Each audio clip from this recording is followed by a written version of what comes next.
ആൻഡമാനിലെ അവസാനത്തെ ദിവസം ഒരു കട്ടൻ ചായ കുടിച്ചങ്ങ് ആഘോഷിച്ചാൽ കെട്ടിയനും പിള്ളേരും ഒക്കെ എഴുന്നേറ്റ് അലമ്പാവുന്നതിന് മുമ്പ് ഞാൻ കുറച്ച് സമാധാനത്തോടെ ഇവിടെ വന്ന് ഈ പ്രകൃതിയൊക്കെ ഒന്ന് ആസ്വദിക്കുകയാണ് കേട്ടോ. കൂടുതൽ നമ്മൾ പ്രകൃതിയൊക്കെ ആസ്വദിച്ചാൽ നമ്മുടെ ഫ്ലൈറ്റ് മിസ്സാവും. പിന്നെ നമ്മൾ ആൻഡമാനിൽ തന്നെ കിടക്കേണ്ടി വരും. അത് കാരണം വേഗം നമുക്ക് ബ്രേക്ക്ഫാസ്റ്റ് കഴിച്ചിട്ട് പോർട്ട് ബ്ലെയറിലെ എയർപോർട്ടിലേക്ക്. ഫുഡൊക്കെ വളരെ മോശമായിരുന്നു. ഫ്രീസറിൽ നിന്ന് നേരിട്ട് എടുത്ത് വെച്ചതാണോ എന്ന് എനിക്ക് സംശയം. അറിയില്ല, ഇനി വീട്ടിൽ പോയി ചോറും ചമ്മന്തിയൊക്കെ കൂട്ടി കഴിക്കാമല്ലോ.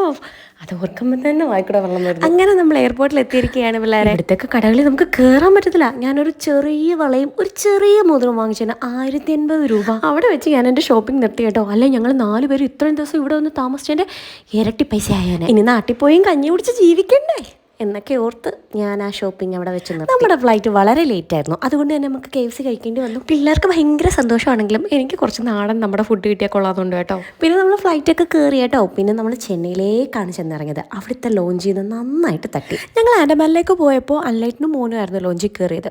ഇങ്ങോട്ട് വന്നപ്പോൾ ഞാനും മോളും കയറി. ഒരു പരസ്പര അണ്ടർസ്റ്റാൻഡിങ്. 2 കാർഡ് വെച്ച് 4 പേർക്ക് ഒരുമിച്ച് കയറാൻ പറ്റില്ലല്ലോ. അല്ലെങ്കിൽ പിന്നെ എക്സ്ട്രാ പൈസ കൊടുക്കണം. അത് വേണ്ടെന്ന് വെച്ചു. അങ്ങനെ നമ്മൾ കൊച്ചി എയർപോർട്ടിലെത്തി കേട്ടോ. പിന്നെ ആൻഡമാൻ വ്ളോഗ്സ് ഇവിടെ വെച്ച് തരികയാണ്. അപ്പോൾ സബ്സ്ക്രൈബ് ചെയ്തേക്കണം നമ്മുടെ